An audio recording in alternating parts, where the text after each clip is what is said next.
ലോകത്തോട് മുഴുവൻ നുണ പറഞ്ഞോളൂ, പക്ഷേ സത്യമൊരിക്കൽ മറനീക്കി പുറത്തു വരിക തന്നെ ചെയ്യും. ഇറാനുമായി ഏറ്റുമുട്ടിയ ഇസ്രായേലിന്റെ ഇപ്പോഴത്തെ അവസ്ഥയാണ് പറയുന്നത്. അവർക്ക് സമ്പൂർണ്ണ നഷ്ടമാണ് പകരം ലഭിച്ചിരിക്കുന്നത്. ജൂതന്റെ അണപ്പല്ല് അടിച്ചുകൊഴിച്ചാണ് ഇറാൻ അവർക്ക് മറുപടി നൽകിയത് എന്നതാണ് യാഥാർത്ഥ്യം. ഇറാൻ ഉണ്ടാക്കിയ ഉണങ്ങാത്ത മുറിവുമായിട്ടാണ് ഇപ്പോൾ ഇസ്രായേൽ കഴിയുന്നത് പോലും. കേവലം മിസൈലുകൾ മാത്രം ഉപയോഗിച്ച് ഇറാൻ ഉണ്ടാക്കിയ പത്മവ്യൂഹത്തിൽപ്പെട്ട് ഉഴറിയ ഇസ്രായേൽ തങ്ങൾക്ക് പറ്റിയ പ്രശ്നങ്ങളെക്കുറിച്ച് സംസാരിക്കാതെ അടങ്ങിയിരിക്കുകയാണിപ്പോൾ. എന്നാൽ എത്ര മറച്ചു പിടിക്കാൻ ശ്രമിച്ചാലും ഒരു കാര്യവുമില്ല. കാരണം അമേരിക്കയെ മുന്നിൽ കണ്ട് നിങ്ങൾ തുടരുന്ന നടപടികളുടെ പ്രഹരമാണ് കിട്ടിയതത്രയും. ഇറാൻ ഏൽപ്പിച്ച മിസൈൽ പ്രഹരം പരിഹരിക്കാൻ ദേശീയ തലത്തിൽ പദ്ധതി ആവിഷ്കരിക്കേണ്ട ഗതികേടിലാണ് ഇപ്പോൾ ഇസ്രായേൽ. ഇറാനെ ചുടുകാട്ടിലേക്ക് അയക്കുമെന്നും പറഞ്ഞുകൊണ്ട് ഇസ്രായേൽ ആവിഷ്കരിച്ച റൈസിംഗ് ലയണിൽ ജൂതരാഷ്ട്രത്തിന്റെ ഉള്ള പല്ലും കൊഴിഞ്ഞുപോയി എന്നതാണ് വിലയിരുത്തലുകൾ. ഇറാൻ ഇസ്രായേലിന് മേൽ കോറിയിട്ട മുറിവുണക്കാൻ ഇനിയും എത്രയോ ദിവസങ്ങൾ വേണ്ടിവരുമെന്നാണ് റിപ്പോർട്ടുകൾ സൂചിപ്പിക്കുന്നത്. അമേരിക്കയും ഇസ്രായേലും ചേർന്ന് നിർമ്മിച്ച് പ്രദർശിപ്പിച്ച അയൺ ഡോമുകളെ ഒക്കെ തന്നെ തകർത്തുകൊണ്ട് മിസൈൽ വർഷം നടത്തിയ ഇറാൻ ലോകത്തിനു മുന്നിൽ തെളിയിച്ചു കഴിഞ്ഞു ഞങ്ങളെ തോൽപ്പിക്കാനാകില്ല എന്ന സത്യം. ഇറാൻ ഉണ്ടാക്കിയ നാശനഷ്ടങ്ങൾ നീക്കാൻ ഇസ്രായേൽ വർഷങ്ങൾ കഷ്ടപ്പെടേണ്ടതായി വരും. ഒരൊറ്റ പ്രത്യാക്രമണത്തിലൂടെ ഇറാന്റെ ശക്തി ലോകത്തിനു മുന്നിൽ വിളിച്ചു പറയാൻ ഇറാൻ വെറുതെ ഒന്ന് ശ്രമിച്ചപ്പോൾ തന്നെ തകർന്നു തരിപ്പണമായി പോയ ഇസ്രായേൽ പൊള്ളത്തരങ്ങളാണ് ഇതോടെ പുറത്തു വരുന്നത്. 2025 ഏപ്രിൽ മാസത്തിൽ വർഷങ്ങളായി ഇസ്രായേലിന്റെ ആക്രമണങ്ങളിൽ സഹനത്തിന്റെ നെല്ലിപ്പലകയിൽ നിന്ന് ഇറാൻ ശക്തമായി പ്രതികരിക്കുകയായിരുന്നു. കഴിഞ്ഞ 2 വർഷമായി ഇസ്രായേൽ ഗാസയിൽ കാട്ടിക്കൂട്ടുന്ന നെറികേടുകളുടെ ആകെ തുകയായിരുന്നു ഇസ്രായേലിന് ലഭിച്ച തിരിച്ചടി. മാത്രവുമല്ല, ശരിക്കും ഇസ്രായേൽ യുദ്ധം ചെയ്തത് ഇറാനോട് തന്നെയാണ്. കാരണം പശ്ചിമേഷ്യയിൽ ഇസ്രായേലിന് അപ്രമാദിത്വം ഉറപ്പാക്കണമെങ്കിൽ ഇറാൻ ഇല്ലാതാകണമെന്ന് അമേരിക്കയ്ക്ക് വ്യക്തമായിരുന്നു. ഇസ്രായേലിന്റെ അന്യായമായ ആക്രമണങ്ങൾക്ക് മറുപടിയായി ജൂൺ മാസത്തിൽ ഇറാൻ 12 ദിവസം നീണ്ടുനിന്ന മിസൈൽ ആക്രമണങ്ങളിലൂടെ ഇസ്രായേലിന്റെ ആണവ സൈനിക കേന്ദ്രങ്ങളെ ലക്ഷ്യമിട്ടു. ഈ ധീരമായ നീക്കം ഇസ്രായേലിനെ അക്ഷരാർത്ഥത്തിൽ ഞെട്ടിക്കുന്നതായിരുന്നു. അവരുടെ വീമ്പിളക്കലുകൾക്ക് മേൽ ഒരു കനത്ത പ്രഹരമായിരുന്നു അത്. ഇറാന്റെ പ്രതികരണം വെറുമൊരു പ്രതികാരമല്ല, മറിച്ച് മേഖലയിൽ തുടരുന്ന ഇസ്രായേലിന്റെ അതിക്രമങ്ങൾക്കെതിരെ ഒരു ശക്തമായ സന്ദേശമായിരുന്നു.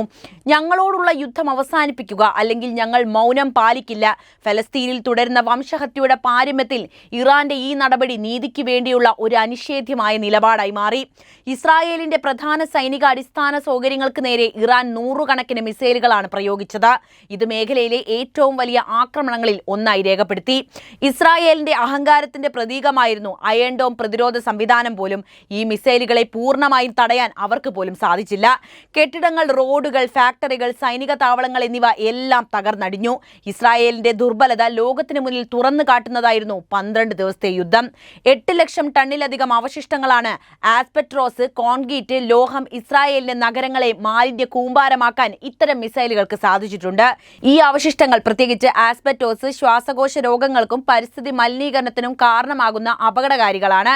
ഇവ നീക്കം ചെയ്യാൻ ഇസ്രായേൽ ഒരു സ്റ്റിയറിംഗ് ടീം രൂപീകരിച്ചുവെങ്കിലും വിദഗ്ധർ പറയുന്നതനുസരിച്ച് ഈ ദൗർബല്യം പരിഹരിക്കാൻ മാസങ്ങളോ വർഷങ്ങളോ എടുത്തേക്കുമെന്നാണ്. ഇസ്രായേലിന്റെ നയങ്ങൾ മേഖലയിൽ നാശം വിതച്ചപ്പോൾ ഇറാൻ ധീരമായി നിന്ന് നീതിക്ക് വേണ്ടി പോരാടി. ഫലസ്തീനിൽ ദശകങ്ങളായി തുടർന്ന വംശഹത്യ, അനേകം കെട്ടിടങ്ങളുടെയും ജീവിതങ്ങളുടെയും തകർച്ച, ഇതിനെല്ലാം ഇസ്രായേൽ ഉത്തരവാദിയാണ്. എന്നാൽ തങ്ങളുടെ നഷ്ടത്തെക്കുറിച്ച് മാത്രം ആകുലപ്പെടുന്ന ഇസ്രായേൽ ഫലസ്തീന്റെ ദുരിതങ്ങളെ പൂർണ്ണമായും അവഗണിക്കുകയാണ്. അമേരിക്കയുടെയും പാശ്ചാത്യ ശക്തികളുടെയും പിന്തുണയോടെ ഇസ്രായേൽ അനാവശ്യ ആക്രമണങ്ങൾ തുടരുമ്പോൾ ഇറാൻ പറയുന്നത് ഒന്ന് മാത്രമാണ്: സമാധാനം വേണമെങ്കിൽ ആക്രമണം നിർത്തുക.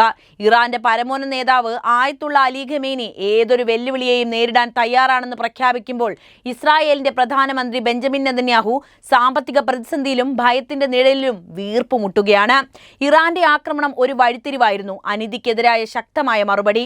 ഇസ്രായേൽ തന്റെ ആക്രമണങ്ങൾ അവസാനിപ്പിച്ചാൽ സമാധാനത്തിന് വഴിയൊരുങ്ങും, അല്ലെങ്കിൽ ഇറാന്റെ ധീരമായ പ്രതിരോധം തുടരുക തന്നെ ചെയ്യും. ഇസ്രായേലിന് അവശിഷ്ടങ്ങൾ നീക്കാൻ ടീമുകൾ രൂപീകരിക്കേണ്ട ദുരവസ്ഥ തുടർന്നുകൊണ്ടേയിരിക്കും.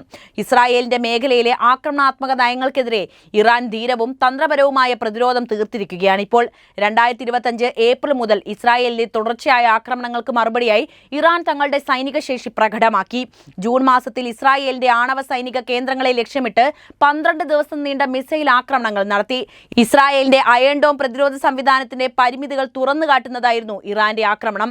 100 കണക്കിന് മിസൈലുകൾ കെട്ടിടങ്ങൾ, റോഡുകൾ, സൈനിക താവളങ്ങൾ എന്നിവ തകർത്തു തരിപ്പണമാക്കി.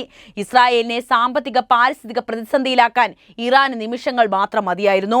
ഇറാന്റെ പ്രതിരോധം വെറും പ്രതികാരമല്ല, ഫലസ്തീനിൽ തുടരുന്ന വംശഹത്യ അടക്കമുള്ള ഇസ്രായേലിന്റെ അനീതികൾക്കെതിരെയുള്ള ശക്തമായ സന്ദേശമായിരുന്നു. ആയത്തുള്ള അലി ഖമേനിയുടെ നേതൃത്വത്തിൽ ഇറാൻ സൈനിക ശക്തിയും രാഷ്ട്രീയ ഐക്യവും കാട്ടി. ഇസ്രായേലിന്റെ അമേരിക്ക പാശ്ചാത്യ പിന്തുണയുള്ള ആധിപത്യത്തെ വെല്ലുവിളിക്കുന്നതായിരുന്നു ഇത്. ഇറാൻ പിന്തുണയ്ക്കുന്ന ഹിസ്ബുള്ള, ഹമാസ് തുടങ്ങിയ ഗ്രൂപ്പുകൾ മേഖലയിൽ പ്രതിരോധത്തിന്റെ നെടുംതൂണുകളായി പ്രവർത്തിക്കുകയാണ് ഇപ്പോഴും. ഇസ്രായേലിന്റെ ആക്രമണങ്ങൾ ഇനിയും തുടർന്നാൽ ഇറാൻ കൂടുതൽ ശക്തമായി തിരിച്ചടിക്കുമെന്ന് വ്യക്തമാക്കി രംഗത്ത് വരികയും ചെയ്തിട്ടുണ്ട്. ഇസ്രായേൽ ഫലസ്തീനിലും മറ്റ് അയൽ രാജ്യങ്ങളിലും നാശം വിതച്ച് മേഖലയെ അസ്ഥിരമാക്കുന്നതിൽ ഒരു പ്രധാനിയാണല്ലോ. എന്നാൽ ഇറാന്റെ പ്രതിരോധം സമാധാനത്തിനുള്ള ആഹ്വാനമാണ്. ആക്രമണം നിർത്തുക അല്ലെങ്കിൽ പ്രത്യാഘാതങ്ങൾ നേരിടുക. ഇറാന്റെ ഈ നിലപാട് മേഖലയിൽ നീതിയും സന്തുലിതാവസ്ഥയും പുനഃസ്ഥാപിക്കാനുള്ള ശക്തമായ ചുവടുവയ്പ്പാണ്. 2025 ഇസ്രായേൽ ഇറാൻ സംഘർഷം ഇറാന്റെ ആണവ പദ്ധതികൾക്ക് കനത്ത ആഘാതമേൽപ്പിച്ചുവെങ്കിലും ഇറാന്റെ ദേശീയ അഭിമാനവും ശക്തമായ പ്രതിരോധവും ഈ പ്രതിസന്ധിയിൽ തിളങ്ങി നിന്നു. ജൂൺ മാസത്തിൽ ഇസ്രായേലിന്റെ ആക്രമണങ്ങൾ തുടർന്ന് അമേരിക്കയുടെ ഓപ്പറേഷൻ മിഡ്നൈറ്റ് ഹാമർ എന്ന് പേര് നൽകിയ സൈനിക ഇടപെടലുകൾ ഇറാന്റെ പ്രധാന ആണവ കേന്ദ്രങ്ങളായ ഫോഡോ, നദാൻസ്, ഇസ്വാൻ എന്നിവയെ ലക്ഷ്യമിട്ട് നടപ്പിലാക്കി. ഈ ആക്രമണങ്ങൾ യുറേനിയം സമ്പുഷ്ടീകരണത്തിനുള്ള സെൻട്രിഫ്യൂജറുകൾ, യുറേനിയം മെറ്റൽ ഉൽപാദന കേന്ദ്രങ്ങൾ, മറ്റ് അടിസ്ഥാന സൗകര്യങ്ങൾ എന്നിവയ്ക്ക് കാര്യമായ കേടുപാടുകൾ വരുത്തി. അന്താരാഷ്ട്ര ആണവോർജ്ജ ഏജൻസിയുടെ റിപ്പോർട്ടുകൾ പ്രകാരം നദാൻസിലെ ഉപരിതല സൗകര്യങ്ങൾ പൂർണ്ണമായും തകർന്നു തരിപ്പണമായി. ഫോഡോയിലെ സെൻട്രിഫ്യൂജുകൾ പ്രവർത്തനരഹിതമായി. ഇസ്വാനിലെ യുറേനിയം പരിവർത്തന കേന്ദ്രങ്ങൾക്കും കനത്ത നാശം സംഭവിച്ചു. എന്നാൽ ഇറാൻ തങ്ങളുടെ ആണവ പദ്ധതി സമാധാനപരമായ ഊർജ്ജ ഉൽപാദനത്തിനും ഗവേഷണത്തിനും മാത്രമാണെന്ന് ഉറക്കെ പ്രഖ്യാപിച്ചു. ഇത് അവരുടെ ദേശീയ ദൃഢനിശ്ചയത്തിന്റെ പ്രതീകം കൂടിയായിരുന്നു. ഇസ്രായേലിന്റെ ആക്രമണങ്ങൾ അമേരിക്കയുടെ പിന്തുണയോടെ മേഖലയിലെ അനാവശ്യമായ അസ്ഥിരത വിതച്ചു.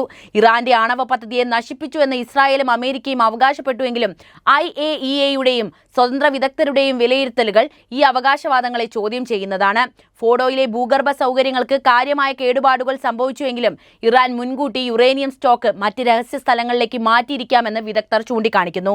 ഈ തന്ത്രപരമായ നീക്കം ഇറാന്റെ വിവേകവും പ്രതിസന്ധികളെ അതിജീവിക്കാനുള്ള കഴിവും വെളിവാക്കുന്നതാണ്. എന്നിരുന്നാലും ആക്രമണങ്ങൾ ഇറാന്റെ ആണവ പദ്ധതിയെ വർഷങ്ങളോളം പിന്നോട്ടടിപ്പിച്ചുവെന്ന ഇസ്രായേലിന്റെ വാദം അതിശയോക്തിപരമാണ്.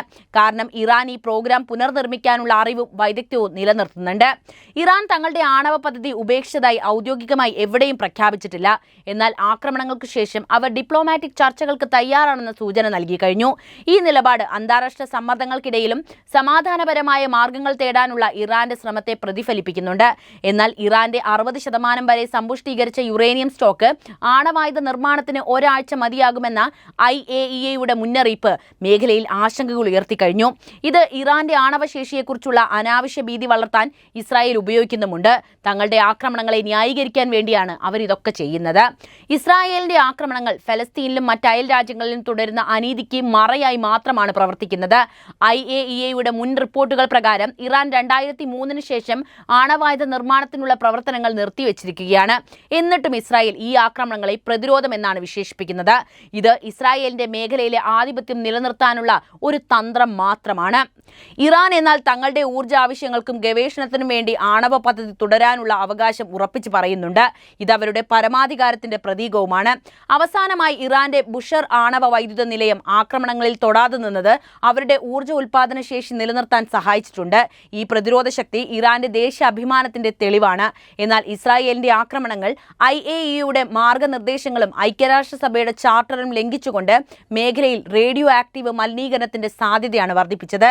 ഇറാൻ ഈ പ്രതിസന്ധിയിൽ ഡിപ്ലോമസിയിലൂടെ മേഖലയിൽ സമാധാനം പുനഃസ്ഥാപിക്കാൻ ശ്രമിക്കുന്നത് അവരുടെ ഉത്തരവാദിത്ത ബോധത്തെ കാണിക്കുന്നുണ്ട്. അതേസമയം ഇസ്രായേൽ അനാവശ്യമായ യുദ്ധത്തിലൂടെ മേഖലയെ കൂടുതൽ അസ്ഥിരപ്പെടുത്തുകയാണ് ചെയ്യുന്നത്. എന്തായാലും ഇറാന്റെ പ്രഹരം കൊണ്ട് ജൂതന് നന്നായി പൊള്ളലേറ്റു എന്ന് ലോകം ഇതിനോടകം തിരിച്ചറിഞ്ഞു കഴിഞ്ഞു. നിങ്ങൾ എത്ര മറച്ചു പിടിക്കാൻ ശ്രമിച്ചാലും അതാണ് സത്യമെന്ന് ലോകം മനസ്സിലാക്കിയിട്ടുണ്ട്. അപ്പോൾ ഈ വിഷയവുമായി ബന്ധപ്പെട്ട നിങ്ങളുടെ അഭിപ്രായം ഇപ്പോൾ തന്നെ കമന്റ് ചെയ്യുക. ഒപ്പം വീഡിയോ ഇഷ്ടപ്പെടുകയാണെങ്കിൽ ലൈക്ക് ചെയ്യാനും ഷെയർ ചെയ്യാനും പ്രത്യേകം ശ്രദ്ധിക്കുമല്ലോ.